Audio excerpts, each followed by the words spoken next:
Hello, welcome to Cheery Conversations. I am here with one of my closest friends, Hashmareen Griffin, and many of you, if you've been around Sean and I for any length of time, we've talked about them.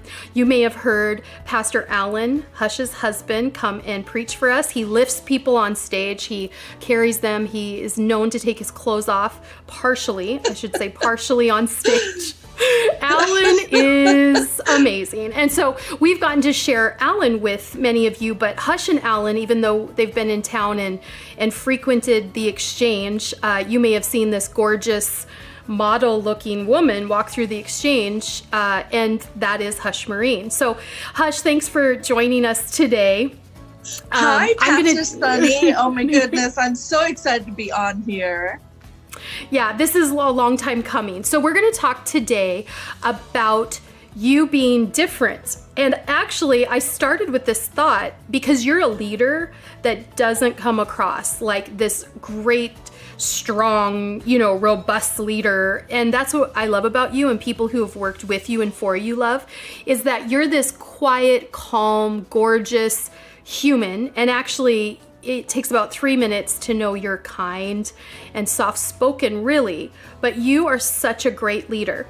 And then you also have other things that you do that it's like, wow, she's done that. She's a pastor's wife, an evangelist's wife, but she was a supermodel. And you were different in that you were in that industry, yet you were a virgin. You and Alan were pure when you got married. That's different. And then obviously you also came from Sri Lanka. I mean, you're beautiful and you're exotic, and people are like, oh, where are you from? You've gotten that your whole life, but that is different. And so I wanted our viewers today to hear about that and how you've actually taken different, and it's been an advantage and it's been a blessing. Not just that you've taken and made a blessing and God's used, but a blessing to other people around you. So, and in talking about that, I'm sure you can even now talk about a little bit about you and your background. Oh, thank you. Oh my goodness. What a wonderful introduction. Thank you, Pastor Sonny. You know, I absolutely adore you. You guys are such heroes to me, and Alan, and you guys are such amazing overcomers and heroes that we have watched over the years, and just everything you've done in excellence. So successful. We absolutely love your family, and I so appreciate you having us on, or actually having me on. I get to talk more. You kind of come with Alan because you're going to talk about Alan and our husband's bromance. Yeah. I know. Oh my goodness. It's actually really sweet. I absolutely love their friendship. And if I could choose anyone in this world to be friends with my husband, it would be Pastor Sean Hennessy. So I love their unified front. They are amazing. Yeah. So, but yeah, I was born in Sri Lanka, and it is a predominantly Buddhist nation. So I've always felt different. I've always felt like a bit of an outsider, kind of always observing from behind the scenes or from the outside. And, in Sri Lanka, just being a Christian is like a 2% population of our country are Christians. And so, just watching everyone else worship other things other than Jesus Christ has been kind of different, and then moving to the States and being an immigrant where I eat with my fingers. You guys have witnessed that, She still eats with her fingers. I do. I absolutely love it. I always say the food tastes better. But just being in this culture and just immersed in it, it was just so different for me, and it was tough at times. People thought I was strange. I got teased for it in school, but I always had this sense of self and confidence that I feel like God gave me. And going into the modeling industry, like you mentioned, I felt like that was also a way where I was like on the outside. I was, this Holy Spirit filled Christian However, I'm in this worldly secular industry that was, just different. And people always came to me and they were like, man, what is that like? Or, they didn't know if I loved them or if I was judging them or, if I even wanted to be a part of their life, because of my lifestyle. And so it was really tough growing up, but I really loved every ounce of it. I learned so much from it. Well, and you would be the epitome of that person that you say, just change your perspective and it changes everything. Yes. It's like you were born with this innate ability to have perspective, a good perspective. So you're in Sri Lanka and you don't fit in, and you come to America and you feel like you didn't fit in the modeling industry, but you use that to your advantage. Yes. Do you feel like, I feel like you were born with that, but obviously even if you were born with that kind of thinking, what do you do when you feel you're losing that, or you're impressed and in hard times and you're like, okay, I'm not feeling the happy perspective? What are some tools for our listeners and our viewers to change perspective like you've had to? Well, I think perspective is so key, because what you're saying is such a key word. Perspective, is only my point of view, and it's not necessarily reality. So as I was growing up, I remember thinking I was like this awkward, very Indian girl with this heavy, thick accent. And I love it when you talk like that. Yeah. And I had these knobby knees and skinny legs and frizzy big hair, almost 6 feet tall. I just really stood out. And I always felt awkward. But I found out later in life, as I talked to some of my old school friends or peers, that they admired me or they looked up to me. And in reality, I think all of us human beings, all of us women, we all feel this way. We all feel insignificant or, not quite who we should be. We tend to compare ourselves to others, or I don't look like her, or, I'm not smart as her, I'm not talented like her, and so when I realized like, wow, I'm really special, like people respect me, and they thought of me in a different way, and they had the same fears and insecurities that I did, it really changed perspective for me, Wow. and I think one of the things to remember is to be okay with being uncomfortable. I felt like, okay, this is all right that I'm uncomfortable, and I'm going to force myself to be who I really want to be. So I was this very shy, awkward, ugly duckling that I felt like I was, and I forced myself to pretend I wasn't shy so I could be friendly, because a lot of people thought I was either stuck up or something's wrong with her, because I wouldn't speak as much. And when I forced myself to come out of that and what I was used to, I made so many friends, and I opened up my arms to them, and people felt more comfortable being around me. Yeah. Wow. You then went from what you thought was an ugly duckling, yes, to a supermodel. Isn't that just like God? Right. How did that feel when you're walking the runways in, where was it? London, Paris? All of those places. Well, so I was discovered at 14 by a New York modeling agency.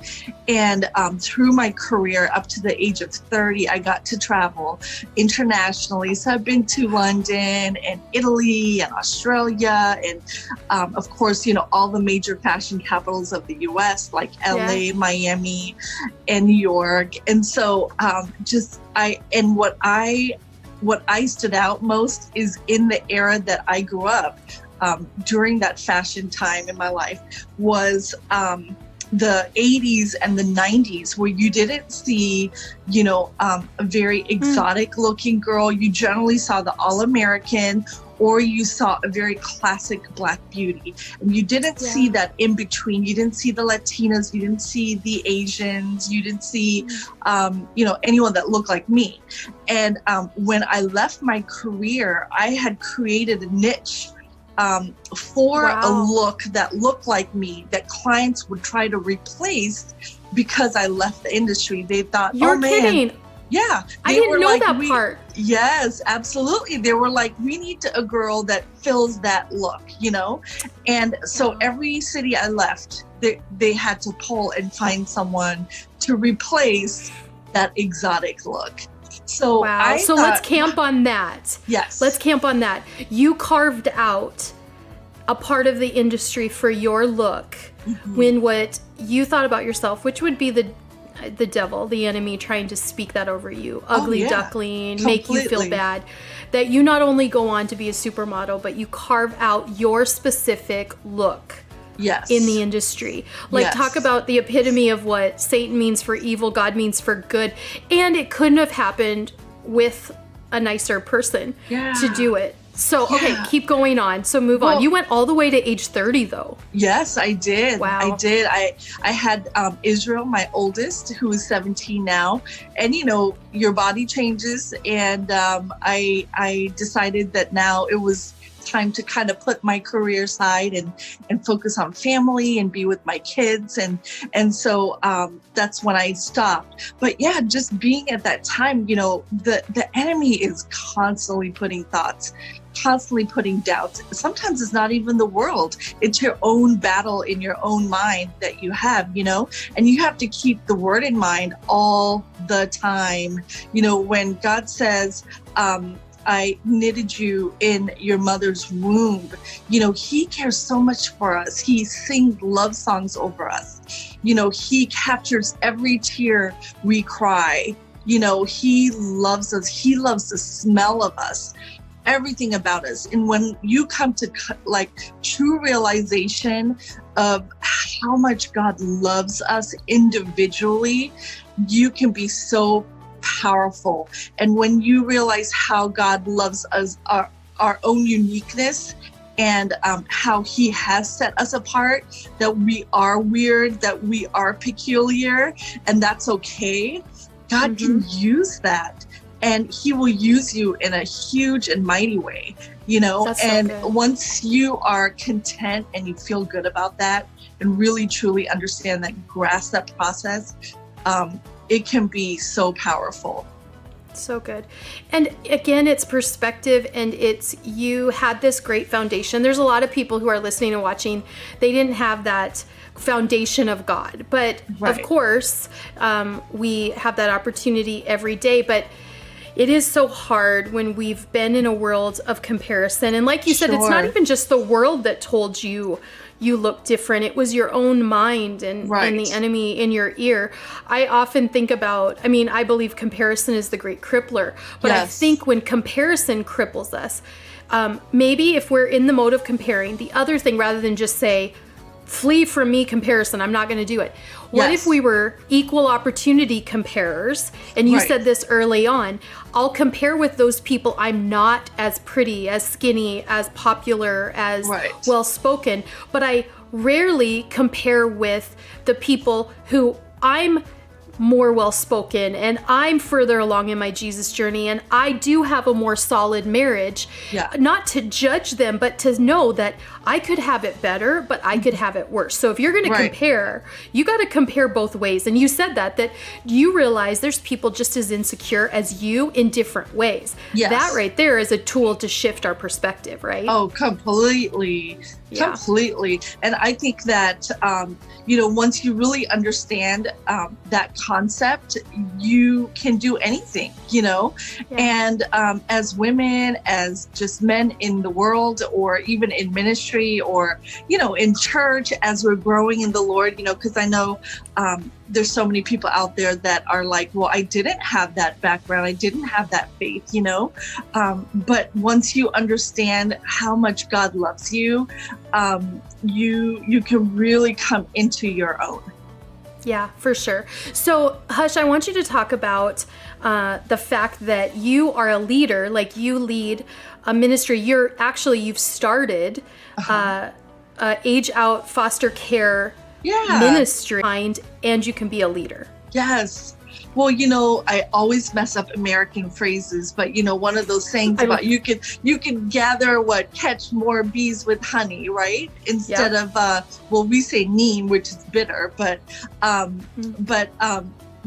if you have bitterness and your bark orders or you're bossy, you're not going to get your way. Come on now, it's just common sense. A little bit of sweetness, a little bit of caressing. You really have to figure out how to read people, and what they need and what they want, and a little bit of praise, a little bit of love, a few compliments here and there. I'm not saying manipulate people, but be wise, and being sweet gets you much further in life than being in any other way. But one of my leadership techniques, I mentioned it to you a while back, is I love leading from behind. It's kind of like a leadership pack mentality thing. So, you have leaders, which is usually the strongest, healthiest leaders. They're usually in the front of the pack. And then you stick your young, the ones that need to be led. They're still growing, they're still learning. And then maybe the elderly and the sick, those are the packs that lead right after the front leaders. Then in the back where you have just everybody else, and then right in the back is more strong leaders who are constantly gathering the ones that stray away. They're gathering people as they're walking, the sick and the weak and the hurting. They're constantly gathering, because in my philosophy, I don't want anyone left behind. I want everyone to go with me where I'm going. And so that's how I tend to lead, is from behind. Which is just as valuable, or some could say more valuable, because that leader who's out front, who never looks back, there's those that probably started out as Moses, and then when he started to look behind and listen to all the problems and complaints, he got his eyes off of what he needed to. He just needed to get out front and lead. So there's those. Right. But like you're talking about, those leaders that come behind and make sure that when the one strays off from the 99, they're seeing it.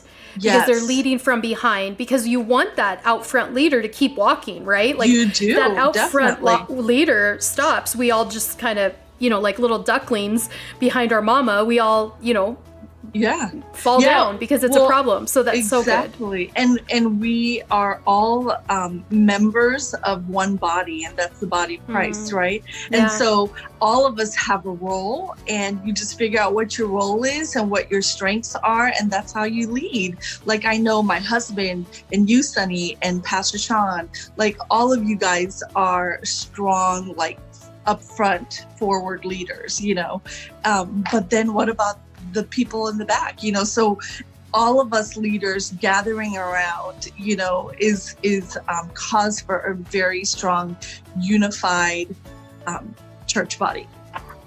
So good. And I think if someone's listening to this and they're in the context of a business they own or a team they manage, some of us, we're managers for an owner.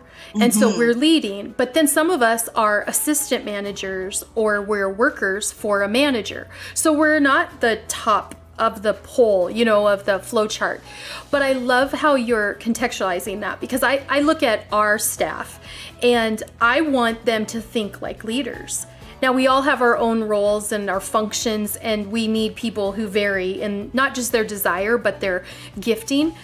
But I think when you do have people that are leaders on your team, you better lead strong so that the leaders feel like they're being led, because there's other leaders. And so, your husband leads strong, you bring up the back leading from behind, and that it's almost like this, this sounds cheesy, but it's like this sandwich of leadership that is just functioning in all the role that's needed. And within that, you have people in between you and Alan, or we can have people in between us and the owner who are also leading from their strength, from their expertise. Yeah. That's really so good. Good. Okay. Yeah. So our sons your sons, I have one son, your sons are basically close to the same age as my kids. Yeah, they are. So isn't this a fun time, right? We've got Israel's going to be a senior next year. Our Isaiah's going to be a junior. We say our Isaiah and your Isaiah. Because you guys, when you were naming your Isaiah, you said, do you guys care if we name our Isaiah. And we're like, of course. Right. We've never lived in the same city, so unfortunately it's not been an issue. Yeah, it kind of worked out. Do you remember this? This is kind of funny. We came to your house. My Isaiah was playing with your Israel. Yes. And then you said to me, Sonny, I'm pregnant. No. And I we were laughed. like poor evangelists. We didn't know how we were going to pay for all of that. Right? And we had just gone on the road to be evangelists. Yeah, both of us, both sets of us. Yeah. And I was that bad friend that didn't even like fix my face. I'm like, I laughed. I belly laughed and said, that would suck. I did. I said that. That's terrible. I hope I have never, I hope I didn't negatively affect your Isaiah. But anyway, I'm like, that's because you were like, we were not trying. This is crazy. Yeah, so it was a surprise. Yeah. So then Sean and I get in the car. We drive back to Tampa with our Isaiah in tow. And we're like, oh, look at, he's just so young. He's not even a year old. Yep. I get home and I find out I'm pregnant. Right? And you and I were pregnant at the same time then with Aubrey and your Isaiah. Tell me. Yes, I remember I'm like, that. God has such a funny sense of humor. Like sure I wasn't pregnant before. Yeah. So and then we were in the hospital at the same time. I loved it. It was so fun. Yes. They were born just days apart. So cool. Yeah. Okay, so tell me, as a mom, as just a person that you're a natural leader, but you've even grown in more leadership. How are you raising boys? Let's talk about the fact that being parents of a teenager is being a leader. Yes. Oh my gosh. Sometimes I feel like they're running me over, right? Right. Okay, exactly. so talk about that. Yeah, so it's really challenging. I mean, I am blessed with two amazing boys. They're 15 and 17. And they really keep me on my toes. You know, they hold me accountable. They repeat what I say. If I go against something I said, they repeat it like, well, you said, Mom, you shouldn't be yelling at people when you're driving down the street. Don't call them idiots, you know, like, oh. You know, so but funny. They are amazing boys, and they have very strong personalities, and they have their own will, you know. And what I try to do as I'm raising these boys, I want them to be godly young men, you know, choose really well for their futures.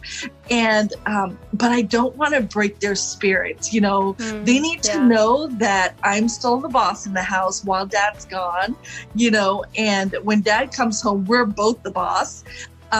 And you still have to do what I say. You still have to do the dishes and go make up your bed and do your homework, you know, and don't talk back and all that kind of stuff. But I still want them to dream and have huge vision for their life and just make them really strong, you know, men. And because sometimes what I emulate and how I treat them, you know, could maybe portray future when they marry their wives. They might pick someone maybe who henpecks them or nags and controlling. And I don't want them to see that example, you know? And so I try to hear them. We have constant conversation about life and dreams and, you know, and I think the key is to choose your battles and, you know, choosing things that really matter. But if I choose to fight in that battle, I'm going to be the one that wins because I'm Mom, you know? And so it's really key because sometimes we can fight over the dumbest stuff like their hair, you know, like I'm like, Lord, can they please cut their hair? It looks like a mop on top of the head. But I know like I'm getting old. That might not be the cool style right now. And I'm like, okay, let me give them a little bit of freedom in that area. It's not a battle I even want to fight. So right. Well, and I love that you said pick your battles and then the battles you select, win them. Yeah. A lot of like the hair, that's a great example. I had someone tell me, they're like, man, I can't get my teenager. I mean, he's like 18, so he should know better. He's going to move out soon. I can't get him to change his own oil or cut his hair. Yes. But here's the battle so that was their battle. Right. Their battle wasn't that they weren't taking him to church. He wasn't in a youth ministry. He wasn't around Christian kids. Right.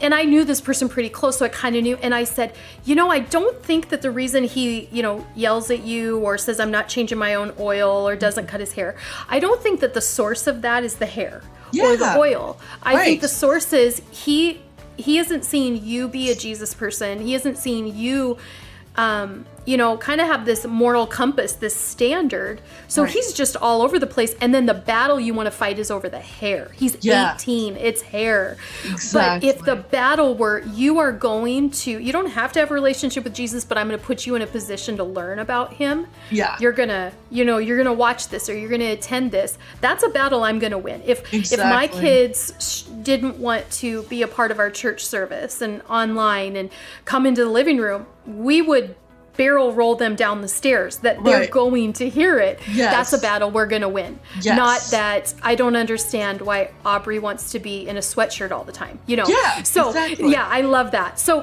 okay, well, Hush, we're wrapping up our time here, but I think I need to have you back again because we could talk about so much more. Oh my gosh. I love how you brought just the perspective today, and we touched on a lot of areas, but thanks for being one of my closest friends. I love you so much. I love you. Miss oh my gosh. you. I miss you too. It is like 97 here in Florida, so you guys need to come down. Well, it's about 80 here, so I'm not jealous right now. Good. Yeah, that's awesome. It's a warm day and we're freaking out. We're like, turn down the air in Wisconsin. But I love you. And thank you for all the listeners and viewers. I'm sure you enjoyed Hashmareen. Hush and Alan have a ministry, and we'll put the link in here in the comments so that you can see how to connect or see what she does even more, what Alan does even more. Alan sits on our board, so they're a part of our life. They'll be a part of yours. And if you want to connect with me personally, you can go to sonnyhennessy.com. Let me know maybe what you want to hear. Maybe you have an idea for a guest to be on Cheery Conversations. But we love you guys, and we'll see you next week. Bye. Love you. Bye, guys. Love you.